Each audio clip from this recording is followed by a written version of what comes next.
Sir നമസ്കാരം. നമസ്കാരം. 2026 നിയമസഭാ തെരഞ്ഞെടുപ്പിന് മുൻപായി ലോക്സഭാ പ്രതിപക്ഷ നേതാവ് രാഹുൽ ഗാന്ധി കേരളത്തിലെത്തി പ്രചരണ യോഗങ്ങളിൽ സംബന്ധിച്ച് സംസാരിക്കുമ്പോൾ ചില നിർണായകമായ പദ്ധതികൾ പ്രഖ്യാപിക്കുകയുണ്ടായി. അതായത് UDF സർക്കാർ അധികാരത്തിൽ വന്നു കഴിഞ്ഞാൽ KSRTC ബസ്സിൽ സ്ത്രീ യാത്രക്കാർക്ക് സമ്പൂർണ്ണമായി സൗജന്യം അനുവദിക്കും എന്നുള്ളതുൾപ്പെടെ ഏതാണ്ടൊരു 5 ഇന പരിപാടികളാണ് അന്ന് രാഹുൽ ഗാന്ധി വ്യക്തമാക്കിയത്.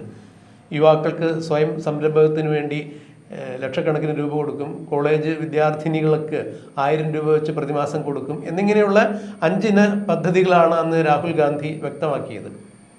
എന്തായാലും 2026 തെരഞ്ഞെടുപ്പിൽ 102 സീറ്റ് എന്ന വൻ ഭൂരിപക്ഷത്തോടു കൂടി UDF അധികാരത്തിലെത്തുകയും മുഖ്യമന്ത്രിയായി VD സതീശൻ സത്യപ്രതിജ്ഞ ചെയ്ത് മന്ത്രിസഭ രൂപീകരിക്കുകയും ചെയ്ത സാഹചര്യത്തിൽ ഇപ്പോൾ ഒരു മാസം പിന്നിടുന്നതിന് മുമ്പ് തന്നെ, മന്ത്രിസഭ ഒരു മാസം പിന്നിടുന്നതിന് മുമ്പ് തന്നെ നിർണായകമായ ചില തലവേദനകൾ അല്ലെങ്കിൽ കീറാമുട്ടികൾ മന്ത്രിസഭയ്ക്ക് മുന്നിലുണ്ട്.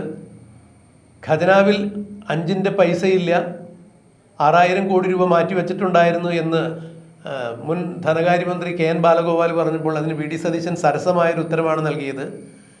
എൻ്റെ പോക്കറ്റിൽ ഒരു 10000 രൂപയുണ്ട്, ആ 10000 രൂപ ഞാൻ പാൽക്കാരന് കൊടുത്തിട്ടില്ല, ഒരു മാസത്തെ ചിലവ്, മീനും ഇറച്ചിയും വാങ്ങി കൊടുത്തിട്ടില്ല, പലവ്യഞ്ജനക്കടയിൽ പണം കൊടുത്തിട്ടില്ല, കറണ്ട് ബില്ല് അടച്ചിട്ടില്ല, അതുപോലെ വെള്ളക്കരം കൊടുത്തിട്ടില്ല, ഗ്യാസിന് പണം കൊടുത്തിട്ടില്ല, ഇത്തരം ദൈനംദിന ചെലവുകൾക്കൊന്നും ഞാൻ പണം കൊടുത്തിട്ടില്ല, പക്ഷേ എൻ്റെ കീസയിൽ 10000 രൂപയുണ്ട് എന്ന് പറയുന്നത് പോലെയാണ് ഖജനാവിൽ നീക്കിയിരിപ്പുണ്ട് എന്ന് പിണറായി വിജയൻ പറഞ്ഞത് എന്നാണ്, അല്ലെങ്കിൽ KN ബാലഗോപാൽ പറഞ്ഞത് എന്ന് VD സതീശൻ പറയുകയുണ്ടായി. അതായത് വലിയ വലിയ കടങ്ങൾ നിലനിർത്തിക്കൊണ്ടാണ് ഖജനാവിൽ കാശുണ്ട് എന്ന് പറഞ്ഞ ആ ഒരു പൊള്ളത്തരത്തെയാണ് VD സതീശൻ ചൂണ്ടിക്കാണിച്ചത്.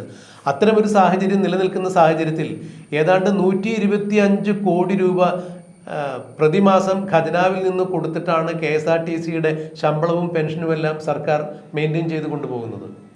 അപ്പോൾ ഓർഡിനറി ബസ്സിൽ മാത്രം KSRTC സൗജന്യ യാത്ര അനുവദിക്കുകയാണെങ്കിൽ സ്ത്രീകൾക്ക് ഏതാണ്ട് 712 കോടി രൂപ വലിയ നഷ്ടമുണ്ടാകും. അത് എല്ലാ സർവീസുകളിലും, അതായത് സൂപ്പർഫാസ്റ്റ്, ഫാസ്റ്റ് അടക്കം എല്ലാ സർവീസുകളിലും സൗജന്യ യാത്ര അനുവദിക്കുകയാണെങ്കിൽ ഏതാണ്ട് 1300 കോടി രൂപയായിരിക്കും നഷ്ടം എന്നാണ് പറയുന്നത്. ഗതാഗത വകുപ്പ് മന്ത്രി CP ജോണിനെ മാധ്യമങ്ങൾ കണ്ടപ്പോൾ എങ്ങനെയാണിത് പ്രാവർത്തികമാക്കുക എന്ന് ചോദിച്ചപ്പോൾ അത് 10-ാം തീയതിക്ക് ശേഷം, അതായത് 10-ാം തീയതി മന്ത്രിസഭ ചേരുന്നുണ്ട്, അതിനുശേഷം മുഖ്യമന്ത്രി തന്നെ ഇത് കൃത്യമായി കാര്യങ്ങൾ നിങ്ങളോട് പറയും. പക്ഷെ ഒരു കാര്യം ഉറപ്പാണ്, 15-ാം തീയതി തന്നെ നേരത്തെ പ്രഖ്യാപിച്ചിരുന്നത് പോലെ 15-ാം തീയതി തന്നെ സ്ത്രീകൾക്ക് സൗജന്യ യാത്ര കൊടുക്കും. അത് APL BPL എന്നുള്ള വിഭാഗത്തിൽ വ്യത്യാസമില്ല, എല്ലാ സ്ത്രീ യാത്രക്കാർക്കും സൗജന്യം ഏർപ്പെടുത്തും. അതുകൊണ്ടുണ്ടാകുന്ന അധിക ബാധ്യത സർക്കാർ ഏറ്റെടുക്കും എന്നുള്ള തരത്തിൽ തന്നെയാണ് CP ജോൺ പറഞ്ഞത്. കൂടുതൽ വിവരങ്ങൾ CM വ്യക്തമാക്കും എന്നാണ് CP ജോൺ വ്യക്തമാക്കിയത്. എന്തായാലും പുതിയ ഗതാഗത വകുപ്പ് മന്ത്രി വരുമ്പോൾ KSRTC പോലുള്ള വെള്ളാനകൾ അദ്ദേഹത്തിന് വലിയ തലവേദനയാവും, കീറാമുട്ടിയാകും. നഷ്ടത്തിൽ നിന്ന് നഷ്ടത്തിലേക്ക് ഓടിക്കൊണ്ടിരിക്കുന്ന KSRTCയിൽ വീണ്ടും സൗജന്യങ്ങൾ വാരിക്കോരി വിളംബരം ചെയ്യുമ്പോൾ, അത് നടപ്പാക്കുമ്പോൾ വീണ്ടും വലിയ വലിയ ബാധ്യതകൾ സർക്കാരിന് വരും. എങ്ങനെയാണ് സർക്കാർ ഈ പ്രതിസന്ധിയിൽ നിന്നും കരകയറുക എന്നുള്ള അറിയില്ല. ഇപ്പം തന്നെ സർക്കാർ ലക്ഷക്കണക്കിന് കോടികളുടെ ബാധ്യതയിലിരിക്കുമ്പോൾ എങ്ങനെയാണ് ഇതിൽ നിന്നും കരകയറാൻ വേണ്ടി സാധിക്കുക? ഒരു മുതിർന്ന രാഷ്ട്രീയ നിരീക്ഷകൻ എന്ന രീതിയിൽ എങ്ങനെയാണ് രാജ്മോഹൻ സാർ ഇത് വിലയിരുത്തുന്നത്? സ്ത്രീകൾക്ക് ഫ്രീ ആയി KSRTC ബസ്സുകളിൽ യാത്ര ചെയ്യാൻ അനുവദിക്കാൻ തീരുമാനിക്കുന്നു, അല്ലെ അനുവദിക്കുമെന്ന് പ്രകടനപത്രം പ്രഖ്യാപിക്കുന്നു. അതിന് കൊടുത്തിരിക്കുന്ന പേര് ശ്രദ്ധിക്കേണ്ടതാണ്. ഇന്ദിരാ ഗ്യാരണ്ടി എന്നാണ് ആ സ്കീമിൻ്റെ പേരായിട്ട് കൊടുത്തിരിക്കുന്നത്. മൊത്തം 5 പരിപാടികൾ പറയുന്നുണ്ട്. ഇന്ദിരാ ഗ്യാരണ്ടി എന്ന് പറഞ്ഞാൽ കേരളത്തിൽ ജനങ്ങൾ ഏറ്റവും കൂടുതൽ ബഹുമാനിച്ചിരുന്ന ഒരു കോൺഗ്രസ് നേതാവ്, എന്ന് പറഞ്ഞാൽ ഏക കോൺഗ്രസ് നേതാവ് കഴിഞ്ഞൊരു 50 വർഷം അല്ലെങ്കിൽ 60 വർഷത്തെ ചരിത്രത്തിൽ ഇന്ദിരാഗാന്ധിയാണ്. ആ ഇന്ദിരാഗാന്ധിയുടെ പേര് ഉപയോഗിക്കുമ്പോൾ തന്നെ അതിൻ്റേതായൊരു ഉറപ്പുണ്ട്. രാജീവ് ഗാന്ധിയുടെ പേരോ ജവഹർലാൽ നെഹ്റുവിൻ്റെ പേരോ സർദാർ പട്ടേലിൻ്റെ പേരോ അല്ല ഉപയോഗിച്ചത്. അത് അതിൻ്റെ സൈക്കോളജിക്കലായിട്ട് ഇന്ദിരയുടെ പേര് കേരളത്തിലൊരു എഫക്റ്റ് ഉണ്ട്. കാരണം നോർത്ത് ഇന്ത്യ മുഴുവൻ, ഉത്തരേന്ത്യയിലെ പല സംസ്ഥാനങ്ങളിൽ കോൺഗ്രസ് തോറ്റുപാടിയപ്പോൾ പോലും, അടിയന്തരാവസ്ഥ കഴിഞ്ഞ് ഓടിയപ്പോൾ പോലും കേരളത്തിൽ അവരെ താങ്ങി പിടിക്കാൻ കേരളത്തിലെ ജനങ്ങൾ തയ്യാറുണ്ടായിരുന്നു. ഇപ്പോൾ അവരുടെ മകളെയും കൊച്ചുമകനെയും രാഹുൽ ഗാന്ധിയെയും പ്രിയങ്കയും ഒക്കെ സപ്പോർട്ട് ചെയ്യുന്നത് മലയാളി തന്നെ, കേരളം തന്നെയാണ്. അപ്പോൾ ആ ഇന്ദിരാ ഗ്യാരണ്ടി ഇടുമ്പോൾ തന്നെ അതിൻ്റെ അകത്ത് വെള്ളം ചേർക്കാൻ UDF പറ്റില്ല. UDF അതിനകത്ത് വെള്ളം ചേർക്കാൻ ശ്രമിച്ചാൽ ഉണ്ടാകുന്ന തിരിച്ചടി, വാഗ്ദാന ലംഘനത്തിൻ്റെ ഇപ്പോൾ ഇതുവരെയുള്ള സതീശിൻ്റെ ക്രെഡിബിലിറ്റി എന്ന് പറയുന്നത് he's a man of words, his own words. ഈ വാർത്തകൾക്ക് ഉറപ്പ് വേണമെങ്കിൽ പല കാര്യങ്ങളും പൊളിറ്റിക്കലായിട്ടുള്ള കാര്യങ്ങൾ ഇത് കാണിച്ചു. ആ ഡിറ്റർമിനേഷൻ ഇനി ദൈനംദിന ഭരണത്തിൻ്റെ രംഗത്താണ് കാണിക്കേണ്ടത്. അതിനെ അട്ടിമറിക്കാനുള്ള ശ്രമം കോൺഗ്രസിൻ്റെ അകത്തുനിന്നും പുറത്തുനിന്നും ഉണ്ടാവും. സതീശന് എത്ര ചെറുതാകാൻ പറ്റുമോ അത്ര ചെറുതാക്കാനും നോക്കും. ഇത് കോൺഗ്രസ്സുകാർ തന്നെ ചെയ്യും. അത് കോൺഗ്രസിൻ്റെ കാലാകാലങ്ങളുള്ള പാരമ്പര്യമാണ്. പക്ഷെ ഇവിടെ നമ്മൾ പഠിക്കേണ്ട വിഷയം ട്രാൻസ്പോർട്ട് ജീവനക്കാർക്ക് കൊടുക്കാൻ പറ്റുമോ? അല്ലെ KSRTC ഇപ്പം തന്നെ ഭയങ്കര നഷ്ടത്തിലാണ്. ഓക്കെ, നമുക്ക് സമ്മതിക്കാം, വാദത്തിന് വേണ്ടി നമുക്കത് സമ്മതിച്ചാൽ ഇതുവരെയുള്ള നഷ്ടം, ഈ നഷ്ടം ഉണ്ടാക്കിയത് പെണ്ണുങ്ങൾക്ക് ലൈസൻസ് ഫ്രീ ആയിട്ട് യാത്ര, സ്ത്രീകൾക്ക് ഫ്രീ ആയിട്ട് യാത്ര ചെയ്യാൻ അനുവാദം കൊടുത്തുകൊണ്ടല്ലല്ലോ ഇപ്പോൾ ഉള്ള നഷ്ടം. ഇപ്പോൾ ഉള്ള നഷ്ടം എങ്ങനെ ഉണ്ടായി? ആരാണ് അതിന് ഉത്തരവാദി? തൊഴിലാളികളെ കുഴപ്പം പറയാൻ പറ്റും, മാനേജ്മെൻറ്റിനെ പറയാൻ പറ്റും, ആരാണ് ഉത്തരവാദി? KSRTC നഷ്ടത്തിന് പലരും ഉത്തരവാദിയുണ്ട്. PWD വകുപ്പ് ഉത്തരവാദിയാണ്. റോഡ് മുഴുവൻ കുളമായിട്ട് കിടക്കുകയാണ്. ആര് പറയും? ആ വണ്ടി ഓരോ വണ്ടിയും കയറി ഇറങ്ങുമ്പോഴും ഓരോ കട്ടറുള്ള ഓരോ സ്റ്റാൻഡിൽ കയറി ഇറങ്ങുമ്പോൾ പ്ലേറ്റ് ഒടിയുക, അങ്ങനെ ടയർ പോവുക, ഇങ്ങനെ പല കാര്യങ്ങളും നടക്കാറുണ്ട്. അങ്ങനെ നഷ്ടത്തിന് പല കാരണങ്ങളുണ്ട്. ഈ സ്ത്രീകൾക്ക് കൊടുക്കാൻ പോകുന്നതുകൊണ്ട് KSRTC ഒക്കെ പോവുക എന്ന് ആരെങ്കിലും പറഞ്ഞാൽ അത് നമ്മളെ ചലഞ്ച് ചെയ്യുക, ബുദ്ധിയാക്കുക. ഇനി രണ്ടാമത്തെ കാര്യം, KSRTCക്ക് പകരം ഇപ്പോൾ മെട്രോ ഉണ്ട്. ഇവിടുത്തെ മെട്രോയും ഭയങ്കരമായ നഷ്ടത്തിലാണ്, ഭീമമായ നഷ്ടത്തിലാണ് മെട്രോയും പോകുന്നത്. സബ്സിഡി കൊണ്ട് മാത്രം പോകുന്നതാണ്. ഇനി രണ്ടാമത് അടുത്തത് പറയാം, പൊതുമേഖലാ ബാങ്കുകൾ പലതും നഷ്ടത്തിലാണ്. മുതൽ മുടക്കിനേക്കാൾ ക്യാപിറ്റലിനേക്കാൾ പുറകെ പോരുമ്പോൾ റീക്യാപിറ്റലൈസേഷൻ പണ്ടെന്ന് 10,000 കോടി 20,000 കോടിയൊക്കെ ഓരോ വർഷം കേന്ദ്ര ഗവൺമെൻറ് കൊടുത്തുകൊണ്ടിരിക്കുകയാണ്. എയർ ഇന്ത്യക്ക് നേരത്തെ കൊടുത്തുകൊണ്ടിരുന്നു. അങ്ങനെ ഓരോ കമ്പനികൾക്കും സാമ്പത്തിക നഷ്ടം ഉണ്ടാകുമ്പോൾ കൊടുത്തുകൊണ്ടിരിക്കുകയാണ്. അപ്പോൾ നഷ്ടത്തിലോടുന്ന സർക്കാർ, ഇത്രയും ബാധ്യതയുള്ള സർക്കാർ കൂടുതൽ ശമ്പള വർധന കൊടുക്കണോ ഈ ഉദ്യോഗസ്ഥന്മാരോട് ചോദിച്ചേ?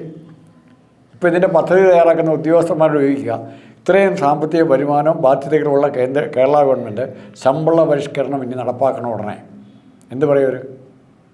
അപ്പോൾ തങ്ങളുടെ ചിലവുകൾ കടം മേടിച്ചായാലും വസ്തു വിറ്റിട്ടാണേലും വണ്ടി വിറ്റിട്ടാണേലും എങ്ങനെയും കിട്ടണം. മറിച്ച് പുതുതായി ഏതെങ്കിലും ഒരു വിഭാഗത്തിലേക്ക് ഈ ആനുകൂല്യങ്ങൾ പോകുന്നതിന് ഇവർ എതിർക്കും. ഇവിടെ സ്ത്രീകൾക്ക് കൊടുക്കുമ്പോൾ ഞാൻ ഇവിടെ ഉപയോഗിക്കുന്നൊരു സാധാരണ ഇത് എന്താ, ഇൻവെസ്റ്റ് മോർ മണി ഇൻറ്റു, അല്ലെ induce more money into market. കൂടുതൽ പണം മാർക്കറ്റിൽ എത്തിച്ചാൽ ആ പണം ചെലവഴിക്കപ്പെടുകയും ആ ചിലവാക്കുന്ന തുക കൊണ്ട് മാർക്കറ്റ് സജീവമാവുകയും ചെയ്യുന്നൊരു തിയറി ഇപ്പോൾ കുറേ നാളായിട്ട് പറയുന്നുണ്ട്. Invest more money into market. അപ്പോൾ ഇവിടെ നമുക്ക് ചോദിക്കേണ്ട ചോദ്യം, ഈ ഇൻവെസ്റ്റ്മെൻറ്റിൻ്റെ ഭാഗമായിട്ട് തന്നെ ഈ സ്ത്രീകളുടെ സൗജന്യത്തെ കൂട്ടത്തില്ലേ? മാസം 2,000 രൂപ അല്ലെങ്കിൽ 3,000 രൂപ ബസ് ചാർജായിട്ട് കൊടുക്കുന്നൊരു സ്ത്രീക്ക് അത് കൊടുക്കാതെ ആ 3,000 രൂപ സേവ് ചെയ്യാൻ പറ്റുമെങ്കിൽ അത് അവർക്ക് മിച്ചം പിടിക്കുന്നുണ്ടെങ്കിൽ ആ പൈസ ഇവിടെ ചിലവഴിക്കപ്പെടാൻ പോവുക.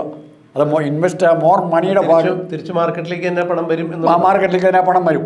അപ്പോൾ invest more money into market എന്നുള്ളതിൻ്റെ പാർട്ട് ആൻഡ് പാർസൽ ഓഫ് അല്ലേ ഈ പണവും? വേറെ സെപ്പറേറ്റ് ഇൻവെസ്റ്റ് ചെയ്യണോ?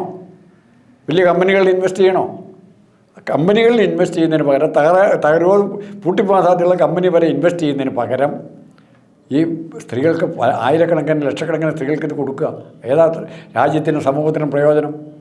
ഇനി രണ്ടാമത്, എന്ത് ചോദിച്ചാലും ഫണ്ടില്ല എന്ന് പറയും. ഇപ്പം നമ്മളിരിക്കുന്ന ഈ ചർച്ചയ്ക്ക് ഇരിക്കുന്ന തമ്മനത്തുനിന്ന് പാലാരിയുടെ വൈറ്റിലെ അടുത്ത് തമ്മനത്തുനിന്ന് ഒരു കാര്യം, ഇവിടുന്ന് ഒരു ഏതാനും കിലോമീറ്റർ അങ്ങോട്ടും ഇങ്ങോട്ടും പോയാൽ കാണും. ഇന്ന് കഴിഞ്ഞ ദിവസം അടുത്ത നാളിൽ വാർത്ത വന്നിട്ടുണ്ട്, തൃക്കാക്കരയിൽ സ്ത്രീകൾക്ക് ട്രെയിനിങ് കൊടുക്കാൻ വേണ്ടി പണിതൊരു കെട്ടിടം, കോടാനുകോടി രൂപ ചെലവഴിച്ച് പണിത കെട്ടിടം 7 വർഷമായിട്ട് ഇടിഞ്ഞ് പൊളിഞ്ഞ് തകർന്ന് കിടക്കുക. ഒരു മനുഷ്യൻ പോലും അങ്ങോട്ട് കയറുന്നില്ല നന്നാക്കാൻ. പക്ഷേ എന്നാലും ഓരോ വർഷവും അല്ലെങ്കിൽ കഴിഞ്ഞ കാലങ്ങളിൽ അല്ലെങ്കിൽ 81 ലക്ഷം നന്നാക്കാൻ ചിലവാക്കിയെന്ന് പറയുന്നത്. ഒരു ഇഷ്ടികയുടെ പണി പോലും അവിടെ എക്സ്ട്രാ നടന്നിട്ടില്ല. ആര് കൊണ്ടുപോയി 81 ലക്ഷം? ഇനി അങ്ങോട്ട് മാറിക്കഴിഞ്ഞാൽ TK രാമകൃഷ്ണൻ സ്മാരക തൃപ്പൂണിത്തുറ ഉണ്ടായിരുന്നു, തൃപ്പൂണിത്തുറ വൈക്കം റോഡിലുണ്ട്. അത് വർഷങ്ങളിൽ ആ കെട്ടിടം പണിത് വെറുതെ കിടക്കായിരുന്നു. ഇപ്പോൾ ഈ അടുത്ത ദിവസം ഒരു ഹോട്ടലുകാർക്ക് വായ്പ സാംസ്കാരിക കേന്ദ്രം, TK രാമകൃഷ്ണൻ്റെ പേരിലുള്ള കേന്ദ്രം, അത് മുനിസിപ്പാലിറ്റി ഇടതുപക്ഷം ഭരിക്കുമ്പോഴും BJP ഭരിക്കുമ്പോഴും അത് ഒരു ഹോട്ടലിന് വാടക കൊടുത്തിരിക്കുകയാണ്. ആ വാടക കാശ് ഈ 8 വർഷം മുമ്പേ കിട്ടാൻ തുടങ്ങിയെങ്കിൽ എത്ര രൂപ കിട്ടുമായിരുന്നു തൃപ്പൂണിത്തുറ മാത്രം? അങ്ങനെ കോടാനുകോടി രൂപ വേസ്റ്റ്ഫുൾ എക്സ്പെൻഡിച്ചർ ഈ സർക്കാർ വരുത്തിയിട്ടുണ്ട്. അത് നിയന്ത്രിക്കാൻ പറ്റിയാൽ, അങ്ങനെ പോയ പൈസ തിരിച്ചെടുക്കാൻ പറ്റിയാൽ ഇത് തുച്ഛമായ നഷ്ടമാണെന്ന് വ്യാപകമായൊരു കണക്കെടുക്കുമ്പോൾ കൃത്യമായിട്ട് മനസ്സിലാവും. ഇത് പറഞ്ഞ് പേടിപ്പിക്കരുത്. കടമാണ് ഇല്ല എന്ന് പറയുമ്പം ഇതുപോലത്തെ കെട്ടിടങ്ങൾ, പിരിക്കാതെ വാടക കിട്ടാത്ത കെട്ടിടങ്ങൾ, അങ്ങനെ പല കാര്യങ്ങളും ഞങ്ങൾക്ക് ചൂണ്ടിക്കാണിക്കാനുണ്ടാവും.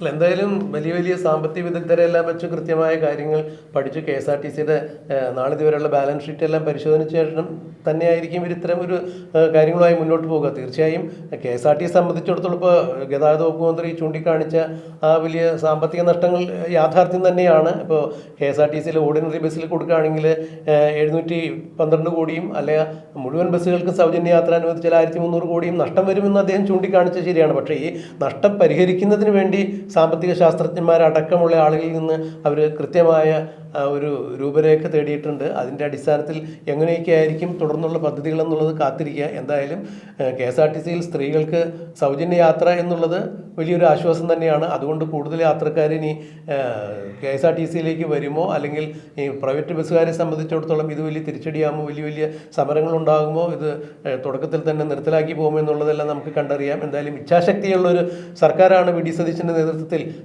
സത്യപ്രതിജ്ഞ ചെയ്ത് അധികാരത്തിലേറ്റിരിക്കുന്നത് എന്നുള്ളതിനാൽ പറഞ്ഞ വാക്ക് പാലിക്കാൻ താൻ പ്രതിജ്ഞാബദ്ധനാണെന്ന് എപ്പോഴും പറയുന്ന VD സതീശൻ അതുകൊണ്ട് തന്നെ ഇത്തരം കാര്യങ്ങളിൽ ഉറച്ചു നിൽക്കുകയും ചെയ്തു കഴിഞ്ഞാൽ നേരത്തെ രാജ്മോഹൻ സാർ ചൂണ്ടിക്കാണിച്ചതുപോലെ പിന്നിൽ നിന്നും മുന്നിൽ നിന്നും VD സതീശനെ കുത്തുന്നില്ല എന്നുണ്ടെങ്കിൽ തീർച്ചയായും ഈ പദ്ധതികളെല്ലാം നടപ്പിൽ വരുത്തും എന്ന് തന്നെ പ്രതീക്ഷിക്കാം. എന്തായാലും അതിനുവേണ്ടി നമുക്ക് കാത്തിരിക്കാം.